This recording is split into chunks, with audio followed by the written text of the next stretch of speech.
Narito ang mga pinakamainit na balita ngayong tanghali. Rumble ng mga estudyante na uwi sa pananaksak. 7 menor de edad na sangkot, hawak na ng kapulisan sa Pasig City. Higit 200 milyong pisong halaga ng recycled na smuggled na sigarilyo nasamsam ng NBI sa Capas Tarlac. Higit 400 individual arestado sa sinalakay na Pogo Hub sa Parañaque. Hinihinalang sangkot sa iba't ibang scam.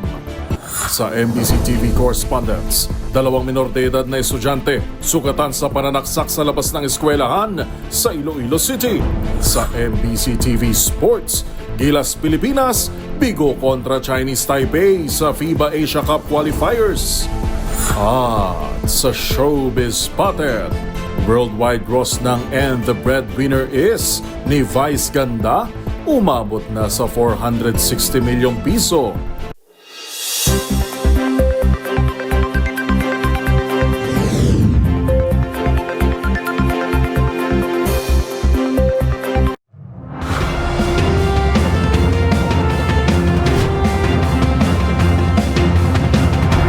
Bawat balita, makabuluhan.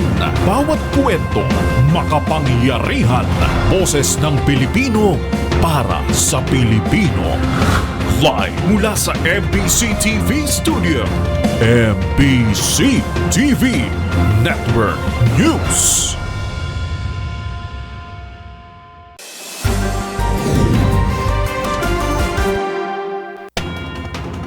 Pilipinas, una sa ating mga balita. Nang dahil sa simpleng asaran sa ospital ang bagsak ng 2 high school student matapos silang masaksak na mga kaeskwela sa Pasig City. Ang rambulan ng mga estudyante nakuhanan pa ng video at agad nag-viral sa social media. Una sa balitang yan si Edniel Parosa. Viral sa social media ang video ng rumble na mga kabataang nakauniforme pa ng pampublikong paaralan sa Pasig. Makikita sa kuhang matapos ang gulo. Isang estudyante ang duguan, makaraang masaksak ng karambulan.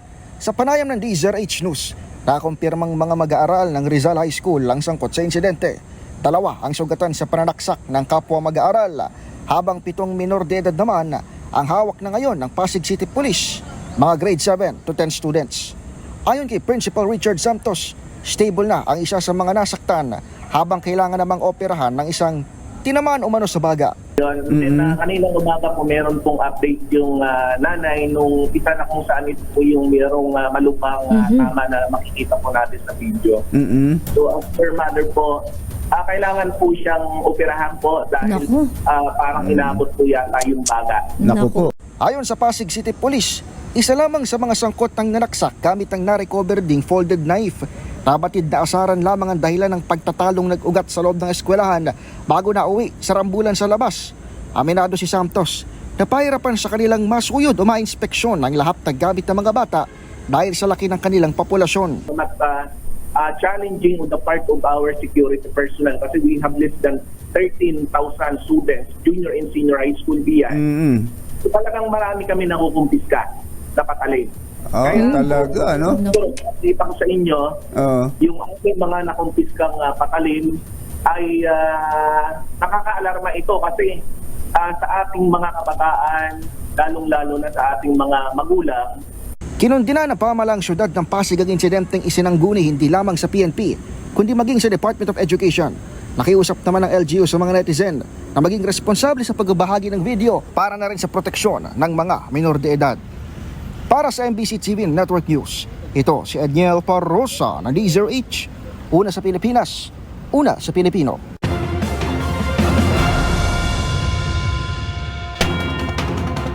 Nasamsam naman ng National Bureau of Investigation o NBI ang 270 milyong pisong recycled smuggled na sigarilyo sa Capas Tarlac. Ang mga detalye alamin natin live kay Val Gonzalez. Val. Yuel, matapos ang 2 linggong surveillance, sinalakay ng mga operatiba ng NBI Special Task Force ang incinerator company na ito sa bulubunduking bahagi ng Sitio Kalangitan, Barangay Putput 2 dito sa Capas Tarlac. Kahong-kahong na mga smuggled na imported na sigarilyo na nagkakahalaga ng 250 to 270 milyong piso. ang nasamsam ng mga otoridad. Sabi ni NBI Director Jaime Santiago, ang mga puslit na sigarilyong ito ay sasalang na sa incinerator para sunugin, pero natuklasan ng mga operatiba na ibinebenta pa uli ito sa mas mababang presyo. Dalawa ang ipinosas ng NBI, kabilang na ang plant supervisor na si Nelson Santos at Antonio Ariel Daria, isang environment consultant ng Hashem Plant Incinerator Company. Ayon kay NBI Special Task Force Executive Officer Richard Sison, si Daria ang tumanggap ng 17.5 na milyong pisong bypass money para sa inisyal na pagbili ng recycled cigarette na isinakay sa isang 10-wheeler truck. Target pa ngayon ng NBI ang nagpakilalang may-ari ng Hashem Plant Incinerator na orihinal na katransaksyon ng NBI, pero nang magkabayaran sa test buy ay ang consultant na si Daria na ang tumanggap ng bypass money. Inaalam ngayon ng NBI kung si Daria ay konektado sa Bureau of Customs dahil nagpakilala itong dating empleyado sa inisyal na bahagi ng transaksyon. Kabilang sa kasong isasampa ay ang economic sabotage. Sa ngayon ay inaalam pa kung anong pananagutan sa batas ng Bureau of Customs dahil sabi ng NBI, responsibilidad ng BOC na pantayan ang mga condemned products hanggang sa tuluyang ma-dispose o masunog sa isang incinerator facility. Mula rito sa Kapas sa lalawigan ng Tarlac, ako si Val Gonzales, TGRH, una sa Pilipinas, una sa Pilipino. Live mula sa Tarlac, maraming salamat, Val Gonzales.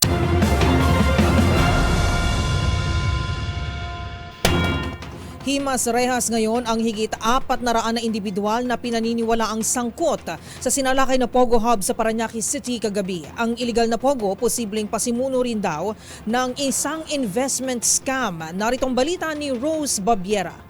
Arestado ang higit 400 individual kasunod ng isinagawang raid sa iligal na Pogo Hub na pinatatakbo ng mga Chinese nationals sa ATI building sa Parañaque City kagabi. Ayon sa Presidential Anti-Organized Crime Commission o PAOK, nakatanggap ang ahensya ng mga report mula sa mga concerned citizen ukol umano sa iligal na operasyon sa gusali. Agad namang sinalakay ng PNP-CIDG, DOJ Office of Cybercrime, Bureau of Immigration Intelligence Division at PNP-SPD sa tulong ng PAOK ang naturang building. Sa nasabing operasyon, 453 individual na iba-iba ang nasyonalidad ang nahuli at hinihinala na sangkot sa investment scam batay sa mga fixed stock exchange trading na napag-alaman ng otoridad. Nakitaan din ang indikasyon na sangkot ang mga ito sa sport betting scam. Target naman ng mga Chinese at Indian national. Higit 300 sa mga nahuli ay Pilipino, 137 ay Chinese, mayroon ding 2 Thai, 3 Vietnamese at 2 Malaysian. Para sa MBC TV Network News, ito si Rose Babiera ng DZRH TV. Una sa Pilipinas, una sa Pilipino.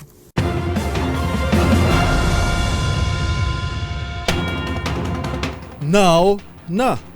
Ito raw ang maka-Gen Z na translation sa salitang forthwith sa Articles of Impeachment laban kay Vice President Sara Duterte.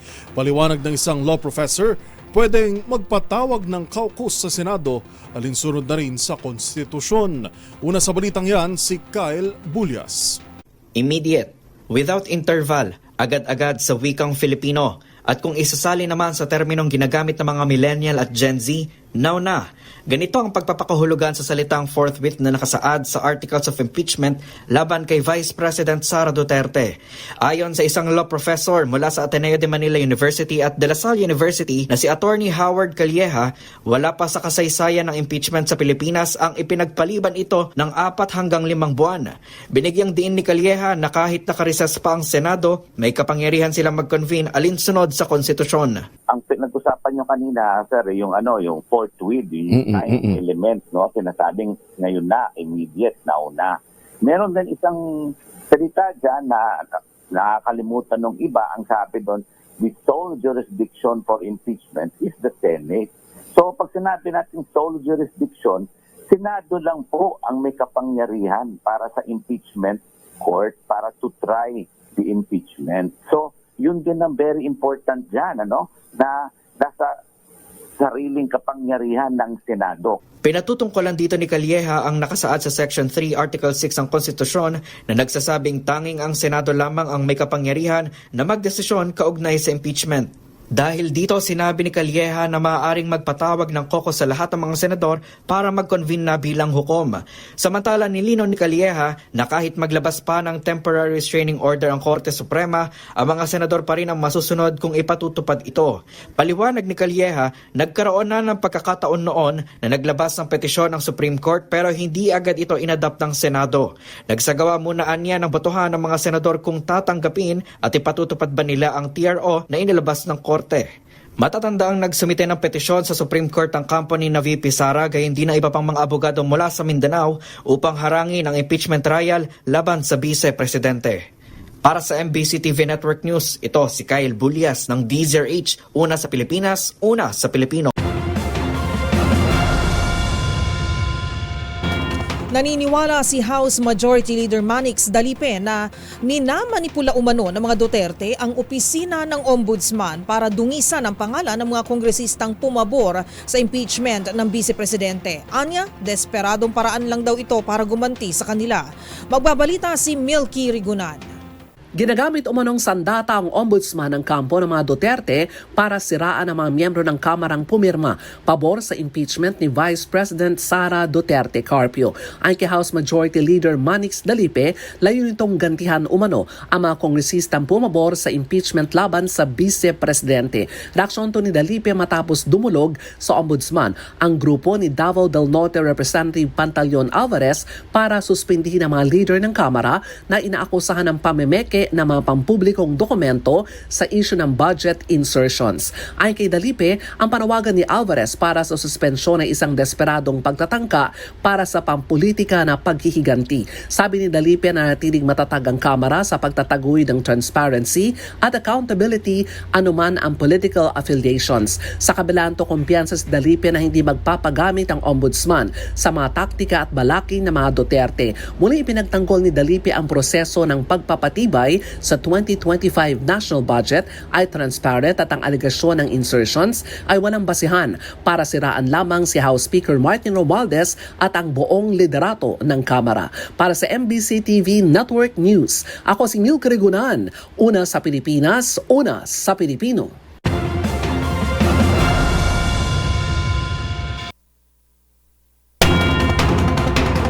Samantala, tiniyak naman ng National Food Authority o NFA na bago ang supply ng bigas na kanilang ipinamahagi o pinagbibili rin sa mga lokal na pamahalaan. Kasunod ito ng mga agam-agam na luma o malapit ng mabulok ang inilabas nilang stock sa ilalim ng idineklarang Food Security Emergency. Magbabalita si Rovic Manuel. Iginiit ng National Food Authority o NFA na bago at hindi luma ang kanilang mga ibinibentang bigas na sinimulang ipamahagi sa mga piling local government units noong Miyerkules. Ito ay matapos na ipamahagi na ng Department of Agriculture o DA ang mga stock na bigas mula sa ahensya sa LGUs kasunod ng deklarasyon ng National Food Security Emergency sa bigas. Sa panayam ng DZRH kay NFA Administrator Larry Lacson, binigyang linaw nito na hindi old stock at maganda ang kalidad ng mga bigas na ipinamahagi ng NFA. Hindi po ito old stocks. Ito po ay mga regular stocks, kakagiling lamang from zero, meaning kakagiling hanggang 2 months old po yan. Hindi po yan luma, hindi po aging, yan po ay bago. Gayunpaman, ayon kay Lacson, mayroon pa ring ika nga na aging na bigas o 3 months old na pwedeng mabili ng LGU sa mas mababang presyo. Ang ano lang, yung sinasabi nating aging, kasama pa rin sa programa. Meaning, kung ang LGU gusto niyang bumili ng aging na 3 months old, meron po siyang mabibili kung gusto niya at P29, yung 29 pesos per kilo. Mas mura. Meron pala. Yun po yung mas mura na sinasabi nating aging, pero yan po ay good for human consumption. Maayos po yan, dumaan sa mga pagsusuri ng NFA. Kasunod nito, muli namang nagpaalala ang NFA na hindi maaaring gamitin ang mga naturang bigas sa pangangampanya at dapat na i-dispose o ipagbili agad sa kani-kanilang mga merkado. Sa kasalukuyan, mayroon ang nasa 67 LGU sa bansa ang nakipag-coordinate na sa NFA sa pagkuha ng mga stock na bigas sa halagang 33 pesos kada kilo na maaari namang ibenta sa mga consumer ng 35 pesos kada kilo. Para sa MBC TV Network News, ito si Rovic Manuel ng DZRH TV, una sa Pilipinas, una sa Pilipino. Abiso sa mga motorista, nakaambang dagdag bawas sa presyo ng mga produktong petrolyo sa susunod na linggo. Ayon sa DOE Oil Industry Management Bureau, posibleng tumaas ng 40 centavos hanggang 70 centavos ang kada litro ng gasolina, habang posibleng maglaro sa katiting na 10 centavos na bawas singil hanggang sa dagdag na 20 centavos sa diesel at maaring walang paggalaw o tumaas ng 10 sentimo ang kada litro ng kerosene. Sabi ng DOE, bunsod ito ng banta sa posibleng pagkaantala ng supply sa international market, kabilang ang drone attack ng Ukraine sa pumping station ng Russia, pahayag ng G7 sa paghihigpit ng oil price cap at posibleng delay sa output hikes ng OPEC Plus sa Abril.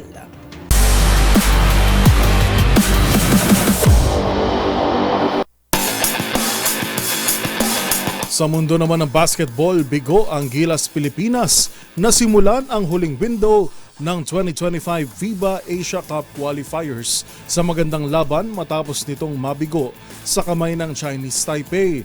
Ito ang unang beses na natalo ng naturang bansa ang Nationals sa basketball match mula pa noong taong 2013. Ang mga detalye sa report ni Matchpoint, Millie Borja.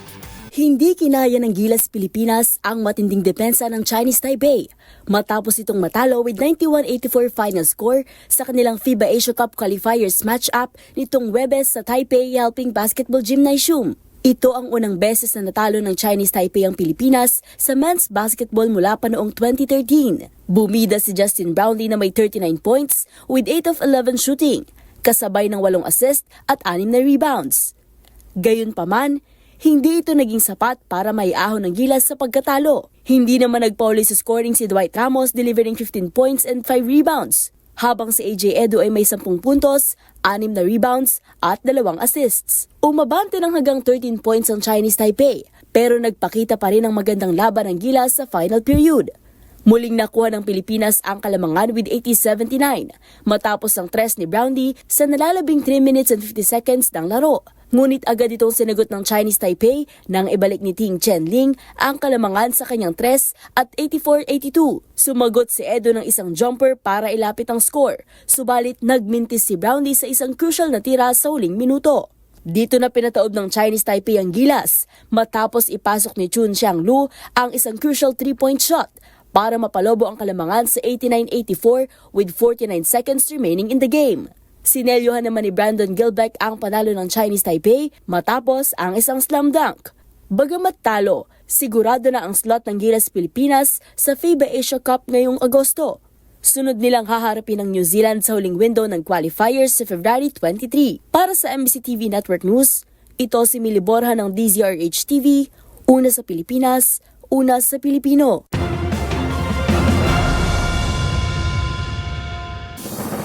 Narito ang mga balitang dapat ninyong abangan. Pangulong Bongbong Marcos muling nagparinig laban kay dating Presidente Rodrigo Roa Duterte sa campaign rally ng Alyansa sa Dumaguete City. Para sa MBC TV Global, isa sa mga ibinalik na hostage ng Hamas natuklasan na hindi kabilang sa mga kinidnap sa Gaza. Sa Showbiz Spotted, mga local Pinoy musical artists na kinilala sa The Official Philippines Chart. Sino-sino nga ba? At sa TNVS, rare sighting ng isang anglerfish na ginawa ng inspirational backstory, viral. Lahat ng yan sa pagbabalik ng MBC TV Network News.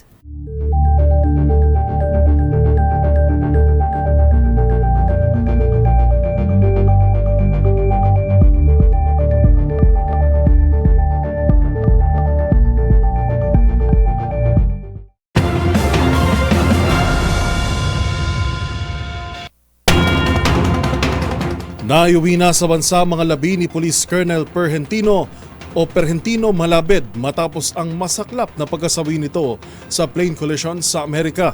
Nakatakda rin itong gawaran ng medalya para sa kanyang serbisyo sa bayan. Ang buong detalye ihahatid live ni Edniel Parosa. Edniel. Yuel, binigyan ng arrival honors ang mga labi ni Police Colonel Pergentino Malabed dito sa Campo Crame ngayong o kaninang umaga. Habang naka-half-mast ng PNP headquarters, ipinarada ang opisyal na nasawi sa kanyang official visit bandang alas 10:30 ngayong Biyernes. Una itong ginawaran ng pagkilala mula sa kanyang mga kaklase galing sa PNPA Class 98 nang lumapag ang mga labi sa NAIA alas 8 kaninang umaga.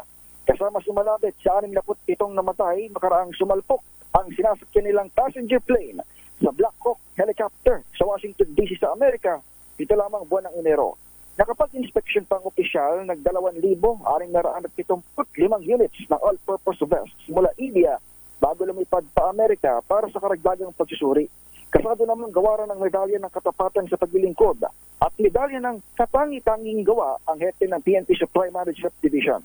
Ayon kay PNP Public Information Office Chief Police Colonel Randolph Tuanyo, makatatanggap ang pamilya ni Malabed ng halos 2.7 million pesos na financial support mula sa PNP Savings and Loan Association Incorporated. Pagtapos ng necrological services na umarangkada na dito sa may PNP Mortuary, bubuksan naman sa public viewing itong burol bago ihinlay ang opisyal sa Santa Rosa, Laguna sa susunod na linggo. Update mula rito sa Campo Crame, ito pa rin si Edniel Parrosa ng D0H. Una sa Pilipinas, una sa Pilipino. Maraming salamat, Edniel Parosa.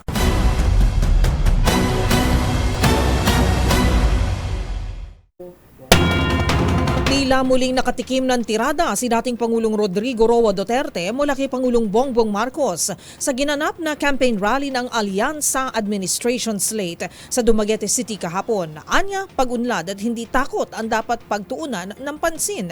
Ang buong detalye alamin sa ulat ni Dustin Bayog. Direksyon magpapaunlad sa bansa at hindi magpapalaganap ng takot. Ito ang diretsahang payag ni Pangulong Bongbong Marcos Jr. sa campaign rally ng Alyansa para sa Bagong Pilipinas na isinagawa sa Dumaguete City sa Negros Oriental kahapon. Ayon sa Pangulo, hindi magiging solusyon ng takot at masuunay ng kanyang alyansa ang pagtaguyod sa interes at kapakanan ng bawat Pilipino. Ang direksyon natin ay ang mapaunlad ang Pilipinas, hindi mang-aapi. Pag-unlad, hindi takot ang solusyon. Binigyan din ng Pangulo ang karapatan sa teritoryo ng bansa at aniya ipaglalaban ng pamahalaan ng soberanya nito ng may diplomasya at dignidad. Hindi natin isusuko ni isang pulgado ng ating teritoryo at hindi tayo kailangan sumunod o magpaapekto sa kagustuhan ng sino mang iba. Tayo ay may ganap na karapatan at dapat makinabang sa yaman ng ating minamahal na bayan. Pasaring ng Pangulo sa nakalipas na administrasyon, hindi solusyon na madugong kampanya para labanan ng krimen at droga. Gayon din ang umasa sa iligal na operasyon ng Pogo upang tugunan ng ekonomiya at tunay na trabaho. Samantala, kumpleto namang dumalo ang mga kandidato sa ilalim ng alyansa, maliban na lang sa kapatid ng Pangulo na si Senator Amy Marcos. Bago nito, matatandang may pabirong tugon ng Pangulo kung saan siniguro niyang kumpleto pa ang kanyang Senate slate noong campaign rally sa Pasay City. Pagbigyan niyo po ako at binibilang ko lang yung aming mga kandidato dahil tinitiyak ko na kumpleto at wala pang napasabugan ng granada. Iyan ay kasunod ang binitawang salita ng dating Pangulong Rodrigo Duterte sa campaign rally ng PDP Laban. Napapatay na lang daw ng 15 senador upang makapasok ang mga kandidato sa ilalim ng kanyang partido. Para sa MBC TV Network News, ito si Dustin Bayog ng DZRH TV, una sa Pilipinas, una sa Pilipino.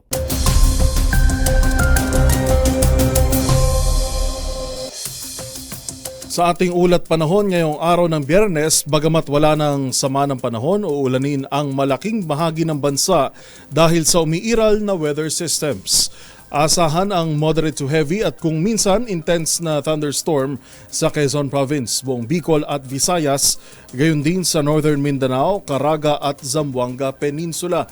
Bunsod pa rin ito ng shear line na siyang resulta ng salubungan ng malamig at mainit na hangin. Sa pinakahuling abiso ng Pag-asa, may banta ng heavy to intense rain sa Sorsogon, Northern at Eastern Samar, Southern Leyte at Surigao Provinces. Mataas ang banta ng pagbaha at pagguho ng lupa sa mga nasabing lugar. Samantala, magdadala naman ang maulap na panahon na may mahihinang pagulan ang amihan sa Metro Manila, maging sa Cagayan Valley, Cordillera, Aurora at nalalabing bahagi ng Calabarzon. Planuhin ang mga lakad dahil inaasahang magpapatuloy ang epekto ng amihan at shear line hanggang ngayong weekend.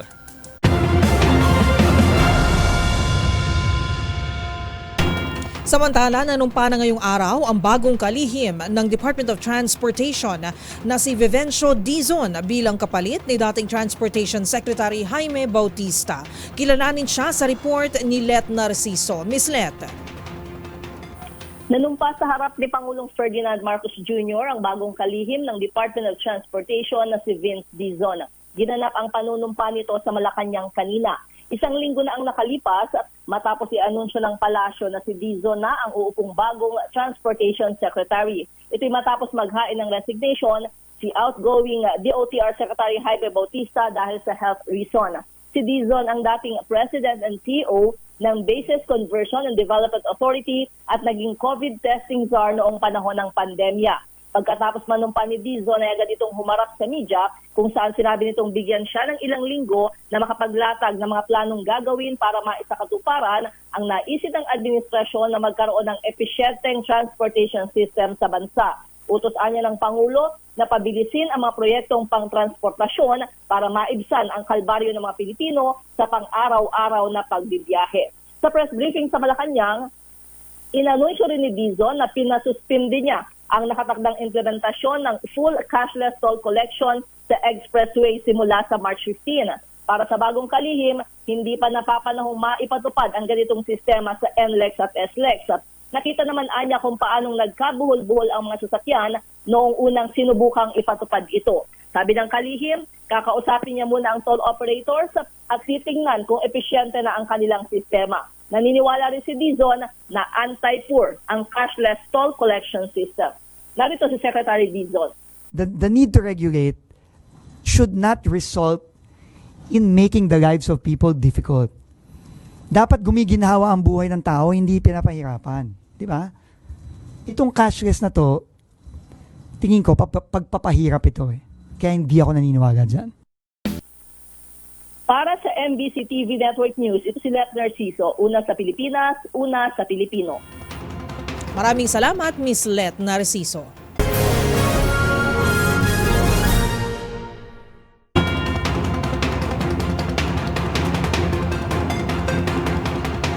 Samantala, ibinalik na ng militanteng grupong Hamas sa Gaza ang napagkasundo ang 4 na deceased hostage alinsunod sa nasabing ceasefire.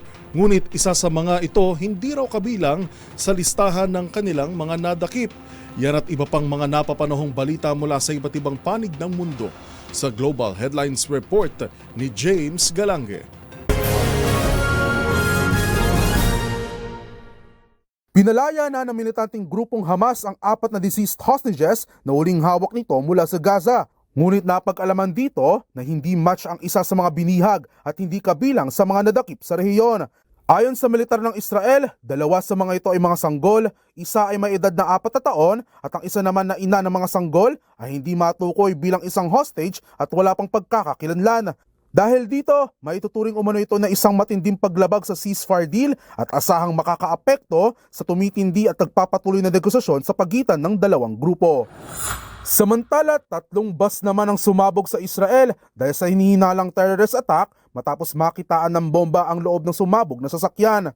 Ayon sa report, 5 kilong explosive device ang natuklasan na sinasabing ganti ng Tolkarem o mula sa naganap na counter-terrorism operation ng Israeli military sa West Bank, habang kasulukuyang wala pang napapaulat na nasawi mula sa nangyaring insidente. Sa iba pang balita, patay naman ang 6 na elepante sa Sri Lanka matapos masagasaan ng isang tren. 2 namang iba pang elepante ang sugatan at kasulukuyang ginagamot ng mga otoridad. Ayon sa ulat, walang nasaktan sa mga sakay na pasahero ng tren at iginiit rin ng mga opisyal na hindi na bago sa kanilang lugar ang ganitong klaseng engkwentro. Noong nakaraang taon, umabot sa halos 170 katao at 500 elepante ang naitalang nasagasaan ng tren. Ito raw ay dahil sa lumalalang deforestation sa lugar, dahilan para mag-migrate ang mga elepante at mapadpad sa mga syudad. At yan naman nakalap nating balita mula sa iba't ibang panig ng mundo. Para sa MBC TV Network News, ito si James Galange ng DZRH TV, una sa Pilipinas, una sa Pilipino.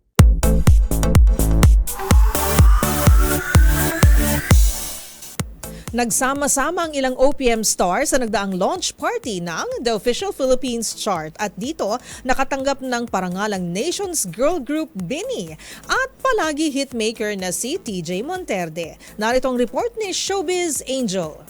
Talaga nga namang from dreamers to chart toppers. Kabilang ang BINI sa mga binigyang pagkilala sa nagdaang launch party ng The Official Philippines Chart. Ang Nation's Girl Group itinanghal bilang Top Local Artist of 2024. Pero bukod pa riyan, nasungkit din ang kanilang viral hits Salamin Salamin at Pantropiko ang 4th and 5th spot sa listahan ng Local Songs of the Year. And speaking of Local Song of the Year, si TJ Monterde ang may hawak ng naturang titulo para sa kanyang kantang Palagi. Handog din anya ng singer-songwriter ang nakamit na tagumpay sa lahat ng mga tagapakinig. Samantala, sumunod dito ang Dilaw ni Maki, habang pumangatlo ang collab song Sining ni Dianella at R&B Prince JR. Maugunita na ngayong buwan ng Pebrero, parehong naging matagumpay ang concert ng BINI at ni TJ. Ang 3-night sold-out Sarili Nating Mundo concert ni TJ sa The Big Dome na mayroon ding US and Canada leg na kasado sa Marso at kick-off ng BINIverse World Tour sa Philippine Arena.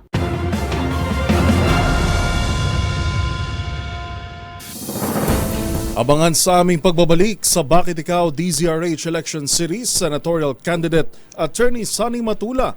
Isusulong ang scholarship para sa mga anak ng magsasaka. Sa MBC TV Sports Olympian pole vaulter na si EJ Obiena nakapagdagdag ng panibagong medalya sa kanyang pangalan. At sa showbiz spotted worldwide gross ng And the Breadwinner is Alamin. Yan at marami pang iba dito sa MBC TV Network News.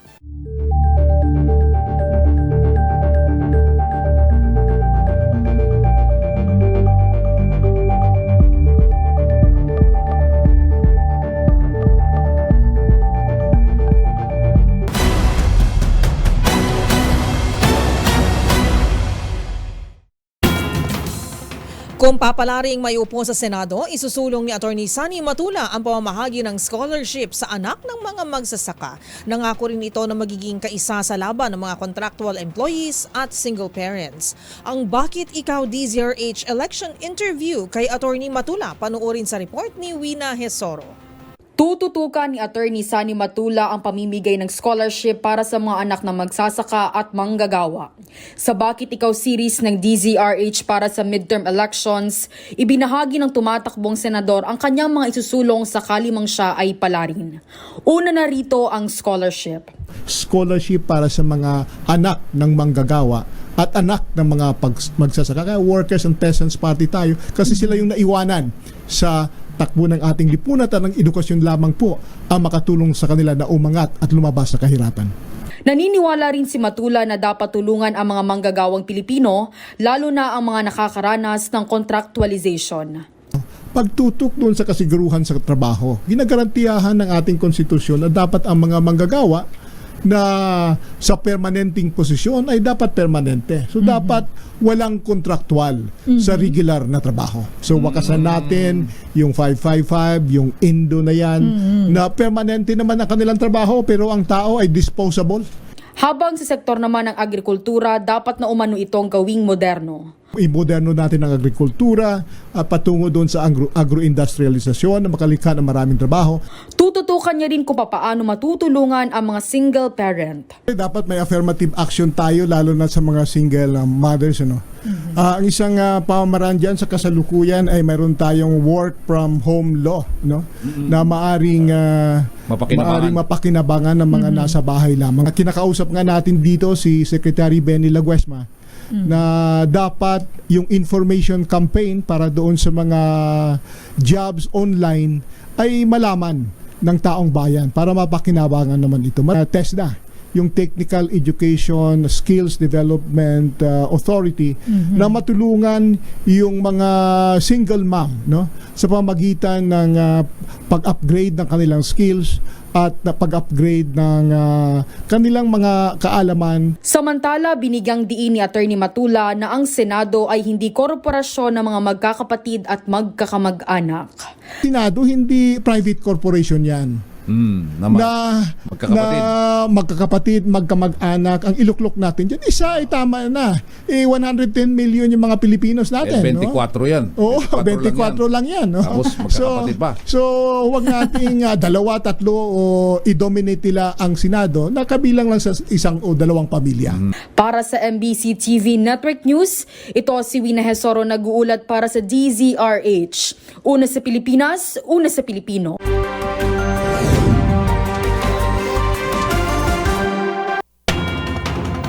Sugatan naman ang dalawang minor de edad na estudyante matapos saksakin sa labas ng kanilang eskwelahan sa Iloilo City. Yan at ang iba pang mga rumarapidong balita mula sa probinsya, hatid ng iba't ibang istasyon sa ilalim ng MBC Media Group.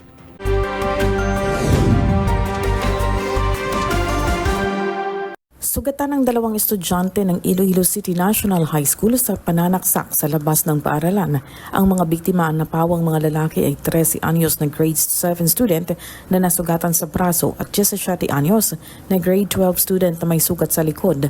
Sa investigasyon ng Iloilo City Police Station 4, sabay na lumabas sa gate ng paaralan ang grupo ng grade 7 at grupo ng grade 12 nagpaparinig hanggang sa nagkagulo. Ayon kay Captain Ryan Christ Inot na hepe ng Police Station 4, nakita ng tindera sa labas ng gate na may estudyante na kumuha ng kutsilyo sa kanyang bag at naglabas rin ng kutsilyo ang iba pa. Iniimbestigahan pa kung sinong nakasaksak sa mga biktima na parehong nasa establing kondisyon na. Na-recover ang 4 na kutsilyo mula sa mga nagrambol na estudyante. Mula sa Action Radio Iloilo, ito sa RH39, ay ni Grace Bravo para sa DZRH, una sa Pilipinas, una sa Pilipino. Isa na namang sangkot sa ilegal na droga ang nasa kote ng otoridad sa lalawigan ng Northern Samar sa bayan ng Lapinig matapos na isyuhan ng search warrant. Ayon sa report ng PNP, ang nasa kote listado bilang street-level individual na monitor ng mga pulis ang ilegal na gawain sa pagbibinta ng droga sa kaniyang mga parokyano. Ang pag-aristo naganap sa barangay Putong ng naturang bayan. Ayon sa report ng PNP, ang akusado ay isang 30 anyos at residente ng naturang bayan. Positibo itong nakuha ng ilegal na droga na pinaghihinalang shabu sa ginawang search operation kasama ng mga witnesses. Matapos ang inventory, dinalang akusado sa estasyon na ngayon ay umaharap sa karampatang kaso sa ilegal na droga. Sa datos, lumalabas na ilan sa mga nahuli sa ilegal na droga sa lalawigan ay yung mga dati nang nakakulong at naghahain ng plea bargaining at ngayon ay balik kulungan ulit. Mula sa MBC Network News, RH34 Jane Galit Pandayan, una sa Pilipinas, una sa Pilipino. Arestado ang isang ama ng tahanan sa isinagawa drug bypass operation ng mga otoridad sa Barangay Townset Limay Bataan alas 9:40 kagabi. Kinilala ang suspect na si alias Ulagira, 47 taong gulang, may asawa at ama ito ng 9 na maliliit niyang anak. Siya ay nahuli matapos makto ang nagbebenta ng ipinagbabawal na droga sa mga operatiba ng pulisya sa mga tauhan ni Police Major Ernesto Clemente, hepe ng Limay Police. Nakumpiska sa kanya ang nasa 3 gramo ng shabu na nagkakalaga ito sa 20,400 pesos. Matatandaan na una nang nahuli at nakulong sa loob ng mahigit 9 na buwan ang asawa ng suspect dahil din sa kasong may kinalaman sa illegal na droga. Sa ngayon, inihanda na ang mga kasong isasampa laban kay alias Ulagira habang patuloy pa ang investigasyon upang matukoy kung sino ang pinagkukunan nito ng droga at ang iba pang sangkot sa illegal na gawain nito sa lugar. Para sa MBC TV Network News, Danny Kumilang, RH37, una sa Pilipinas, una sa Pilipino. Napatay sa enkwentro kontra-militar ang dalawang high-ranking leaders ng CPP-NPA sa bahagi ng Sitio Katipunan, Barangay San Lorenzo, Prosperidad, Agusan del Sur. Kinilala ng 4th Diamond Infantry Division ang dalawang napatay na sina Larry Garcia alias Joven, Commanding Officer ng RSDG NEMRC, at isang alias Gaga o Garing, Vice Commanding Officer naman ito ng RSDG NEMRC. Mula sa 3rd Special Forces Battalion na pinapangunahan ni Lieutenant Colonel Jason Pangandoyon sa ilalim ng 401st Infantry Brigade led by Acting Commander Colonel Emil Cruz ang nakaengkwentro ng CPP-NPA. Sa kasalukuyan nagpapatuloy ang opensiba ng militar sa mga lugar na pinaniniwala ang pinupugaran pa rin ng mga natitirang communist terrorist group, ayon pa kay 4th ID Commander Brigadier General Michel Anayron Jr. May kautusan umano mula sa itaas na tuloy-tuloy lang ang paghahanap at lalong pag-ibayuhin ang mga inisyatiba ng kasundaluhan sa paghahanap sa mga natitirang NPA sa Caraga Region.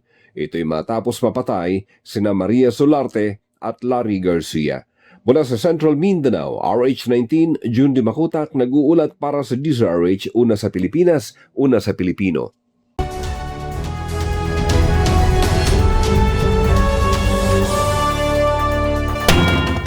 Sinabi ko yan, ito ang kwelang hirit ng mga netizens sa rare sighting ng isang anglerfish na kilalang naninirahan sa kailaliman ng dagat. Nag-viral kasi ang di umunoy inspirational backstory sa kung paano nito nasilayan ang ganda ng araw. Ilang sandali bago ito pumanaw. Ang mga netizen may kani-kanilang kwelang hirit sa kung ano raw ba talaga ang sinabi ng viral anglerfish. Narito ang report ni Arnold Herrera.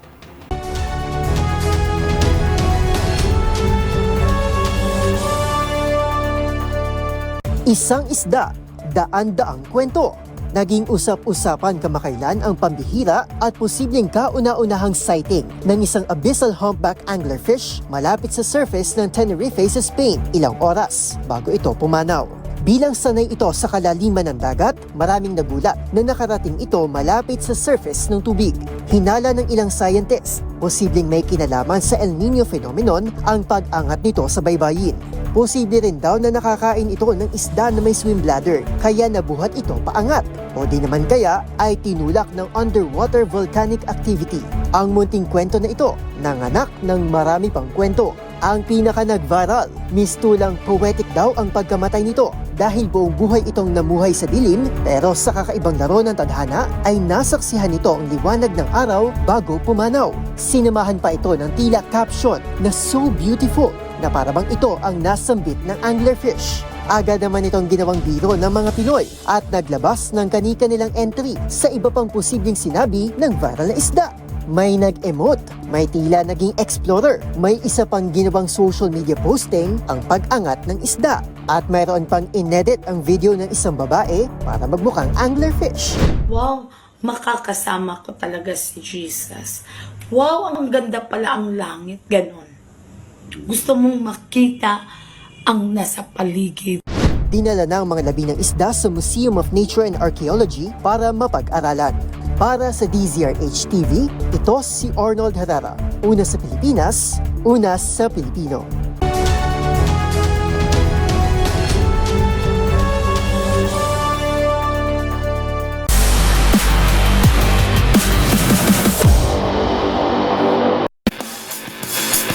Sa mundo naman ng pole vault, nasungkit ni Filipino pole vaulter at Olympian EJ Obiena ang silver medal sa ginanap na Springer Meeting Cut Bus 2025 sa Germany. Ang mga detalye sa report ni Matchpoint, Millie Borja. Nagpapatuloy ang pamamayagpag ni Filipino Olympian pole vaulter EJ Obiena sa pagsisimula ng kanyang indoor season ngayong taon. Nakuha kasi nito ang silver medal sa Men's Pole Vault International Springer Meeting Cut Bus 2025 sa Germany.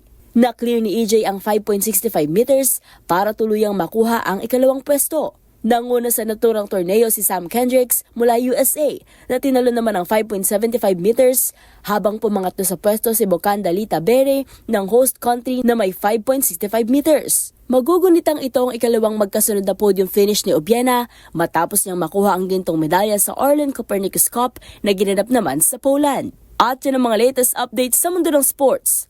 Para sa MBC TV Network News, ito si Millie Borja ng DZRH TV, una sa Pilipinas, una sa Pilipino.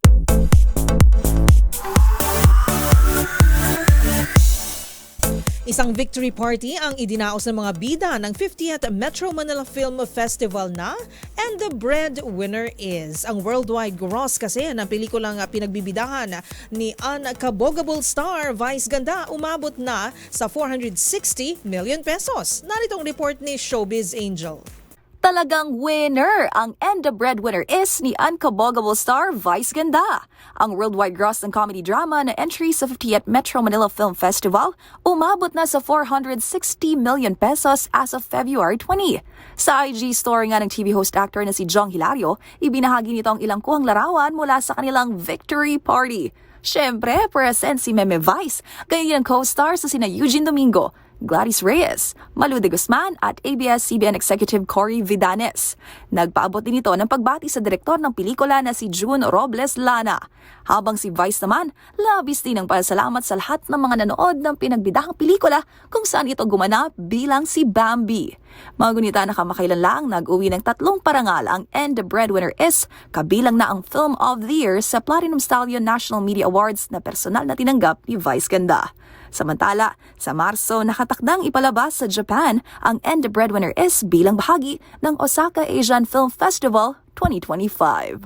Para sa MBC TV Network News, ito po ang Showbiz Angel ng DZRH TV, una sa Pilipinas, una sa Pilipino.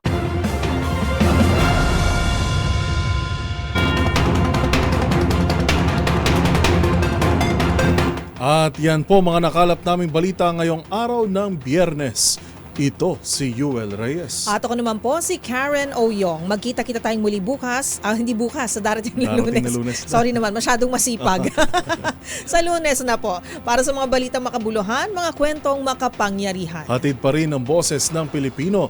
Para sa Pilipino, ito ang MBC TV Network News. Una sa Pilipinas, una sa Pilipino.